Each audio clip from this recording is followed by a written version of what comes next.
ND24 বাতৰি তাৎক্ষণিক প্ৰভাৱ নাৰায়ণপুৰৰ এটি অসুস্থ কণমানিলৈ হকা কণমানিটিৰ চিকিৎসাৰ দায়িত্ব ললে মুখ্যমন্ত্ৰীৰ ব্যক্তিগত সচিবে আত্মহীয়া শিশুটিৰ চিকিৎসাৰ দায়িত্ব ললে ৰঞ্জিত ভট্টাচাৰ্যই হৃদৰোগত আক্ৰান্ত লোহিতেশ্বৰ বৰা মীনাক্ষী বৰাৰ শিশু কন্যা সন্তানটিৰ অসুস্থতাক লৈ চিন্তিত হৈ পৰিছিল পিতৃ-মাতৃ শনিবাৰে ND24ত এই সন্দৰ্ভত সম্প্ৰচাৰিত হৈছিল বাতৰি আৰু এই বাতৰি সম্প্ৰচাৰ হোৱাৰ পাছতে শিশুটিৰ চিকিৎসাৰ দায়িত্ব ললে ৰঞ্জিত ভট্টাচাৰ্যই আজি পুৱা শিশুটিক GMCHলৈকে অনাৰ ব্যৱস্থা কৰিছে ভট্টাচাৰ্যই প্ৰয়োজনত উন্নত চিকিৎসাৰ বাবে ৰাজ্যৰ বাহিৰলৈ নিব বুলিও জনাইছে ভট্টাচাৰ্যই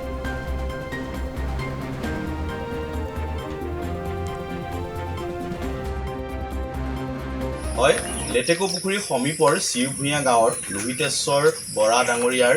কন্যা সন্তানটিৰ স্বাস্থ্যৰ অৱনতিৰ খবৰ যেতিয়া ND24ত সম্প্ৰচাৰিত হ'ল এই খবৰ পাই বিক্ৰিয়া সমষ্টিৰ বিশিষ্ট সমাজসেৱক তথা অসমৰ মাননীয় মুখ্যমন্ত্ৰীদেৱৰ ব্যক্তিগত সচিব ৰঞ্জিত ভট্টাচাৰ্যদেৱে যোগাযোগ কৰে প্ৰাৰম্ভিক অৱস্থাত আজি গুৱাহাটী মেডিকেল কলেজ হস্পিটেলৰ বাবে কন্যা সন্তানটিক লৈ যোৱা হৈছে আৰু তেখেতে সম্পূৰ্ণ চিকিৎসাৰ দায়িত্ব গ্ৰহণ কৰিম বুলি কথা দিছে আৰু সেই সম্পৰ্কে ব্যৱস্থা গ্ৰহণ কৰিছে আৰু আমি সকলোৱে জ্ঞাত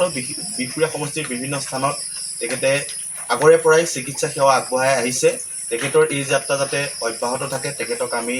আহ্বান জনাইছোঁ আৰু পৰম আন্তৰিকতাৰে পুনৰবাৰ ধন্যবাদ জ্ঞাপন কৰিছোঁ আৰু প্ৰভু ভগৱন্তৰ ওচৰত আমি প্ৰাৰ্থনা জনাইছোঁ যাতে কণমানিটি সুস্থ হৈ আমাৰ মাজলৈ উভতি আহে স্থানীয় যুৱক হিচাপে সকলোকে আহ্বান জনাইছোঁ যাতে সকলোৱে প্ৰাৰ্থনা কৰে কণমানিটিৰ বাবে আৰু পুনৰবাৰ ভট্টাচাৰ্য ডাঙৰীয়াক এই সহায়ৰ বাবে আমি কৃতজ্ঞতা জনাইছোঁ